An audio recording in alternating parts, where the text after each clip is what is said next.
Good morning, everybody. I would like to take this opportunity to thank Dr. Feishtan and also Admitech for giving me this opportunity to talk on the possibility of applying an under 15-minute protocol for imaging prostate cancer patients. So if you look at the advent of MR in patients with prostate cancer, there is now ample published body of level 1 evidence that shows that multiparametric MR can reliably detect clinically significant cancer, the definition of which is included in this box here. That has led to MR being the accepted step before a biopsy in order to guide and target the area which has a high index of suspicion of being a clinically significant cancer. As you can see in this case, in the right peripheral zone, an area has been detected, and this will subsequently be targeted for confirming an appropriate assessment of the Gleason grade. The challenge is to accommodate the high volume of these prostate MR exams, fulfill the clinical need to detect patients with clinically significant cancer, and do so in the ever shrinking slot time, which at our institution is 30 minutes. Now you want to do a highly accurate exam for this clinically significant cancer with consistency in quality, and the quality being consistent not only at the institutional level but also at the scanner level if you have multiple scanner, and also at the patient level independent of patient variables. So that's sort of where we stand in terms of challenge. Now, if you look at the various components of the multiparametric MR, you can see that in addition to doing a localizer, when we do a triplane T2, this is primarily for anatomic assessment and lesion detection in the transition zone. A large field of view is primarily for looking for lymph nodes, as well as any ancillary findings in the pelvis. And then we do a DWI with a low B value, a high B value, and an ADC. And this is primarily for confirming lesions in the transition zone and detection of lesions in the peripheral zone, followed by dynamic imaging, which basically is a complement to the other techniques for lesion detection. So if you look at the various components of the multi-parametric MR, even when optimized, the total scan time is approximately 20 minutes or 25 minutes. And that makes it a challenge to fit it in a 30-minute time slots, when patients need to be brought in and out of the scanner as well. From a sequence perspective, the biggest time sink is the DWI, which can take a long time to acquire, especially if you need good quality images, followed by the T2-weighted images. And so if you were to sort of think about strategies by which you want to reduce scan time, the first, obviously, easiest one to implement would be to do a bi-parametric, which means you get rid of the dynamic contrast enhanced component and rely primarily on the T2 weighted and the diffusion weighted sequences. And following that, if you are doing only a bi-parametric MR, you need to optimize the T2 and the diffusion weighted sequences, not only from a perspective of time, in other words, making it time efficient, but do so without compromising or hampering image quality on these sequences. And so just a couple of points about bi-parametric versus multi-parametric MR. Again, there has been a recent surge in literature attesting to the fact that bi-parametric MR can be comparable to multi-parametric MR. And this is a study, systematic review and meta-analysis that was published in AJR in 2018, showing that when you compare these head-to-head, they showed similar performance characteristics in terms of comparison of the two for clinically significant cancer. The PRIME study, which is a prospective multi-center international level 1 evidence-based trial with an aim to show non-inferiority of bi-parametric MR to multi-parametric MR, to be done in approximately close to 500 patients. The primary analysis of this was presented at the EUA this year. Based on the primary analysis, the results showed that dynamic contrast enhancement had a minimal impact on treatment decisions or how treatment was delivered.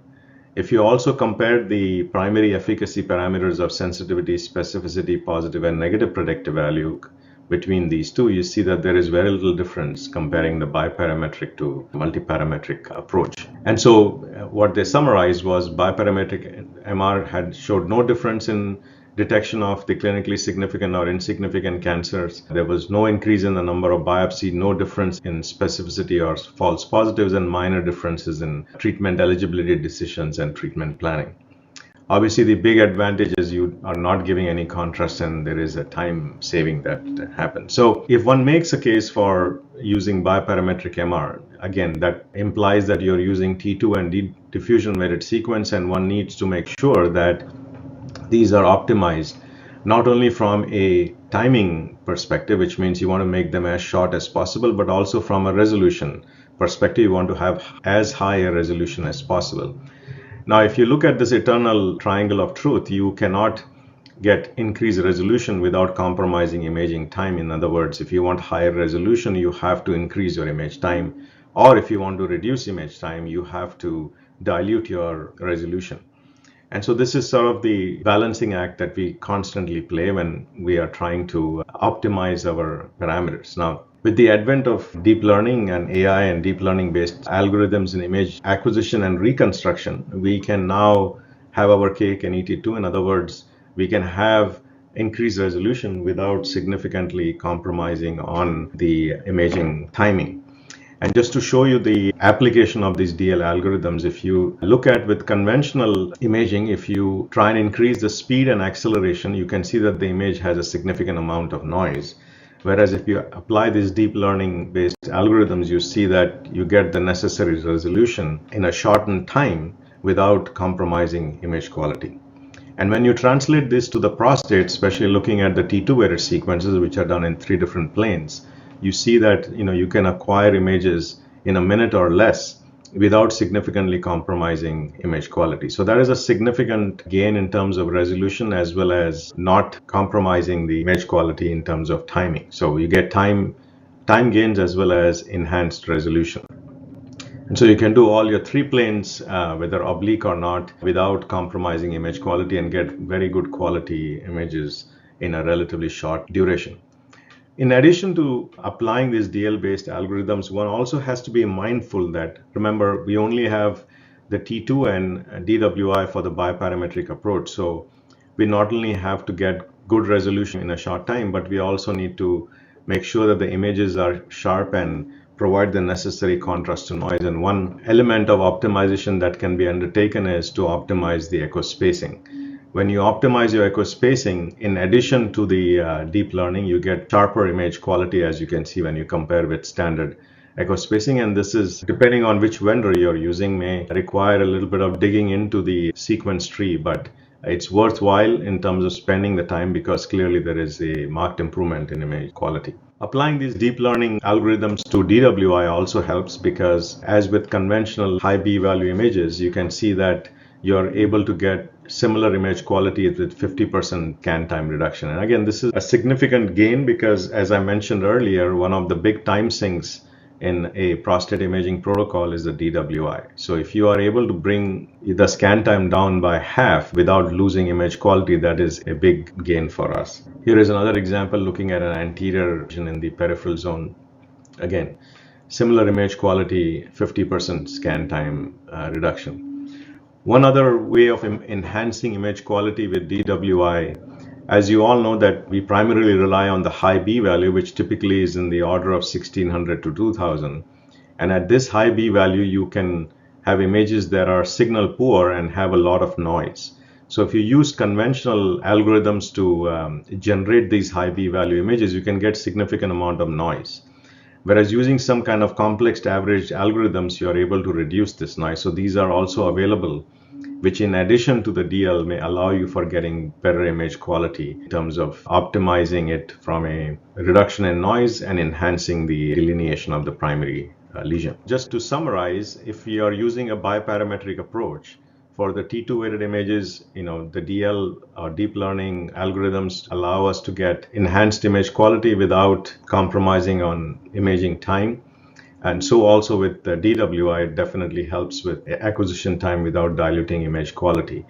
And then bringing it all together, you can sort of have a semi-automated approach. Once the decision is made to image the prostate, you can have this semi-automated algorithm that runs through those bi-parametric sequences and generates the necessary image. And so in this case, as you can see, once it has been decided you have to image the prostate, the algorithm in a semi-automatic way delineates the outline of the prostate, which can be fine-tuned or adjusted. And then following that, acquires a DL-based triplane T2s, which are optimized for image quality and scan time, followed by the DWI that is also acquired with the DL-based algorithms and optimized for image quality. And you don't have to do the dynamic enhanced component, thereby making it a bi-parametric approach and truly performing the exam in under 15 minutes. And so in conclusion, I think using these approaches, you can optimize image quality with bi-parametric MR and truly acquire an under 15-minute protocol. And we are routinely doing this, although I must say that our institution, we haven't yet migrated to a total bi-parametric. We do a multi-parametric approach. The protocol still is between 15 and 17 minutes. And I think once we do away with the contrast enhanced phase, it probably will be under 15 minutes. You need to think about how you optimize your T2 and your diffusion weighted sequences so that if you're primarily relying on those two, you need to make sure that you have consistent image quality across the board in terms of not having any variation, so that you can be assured that you're not diluting your effort to detect the clinically significant cancer. The deep learning based algorithms truly have revolutionized our acquisition techniques, providing us faster image acquisitions without diluting the image quality, as I showed you in the examples. Thank you so much.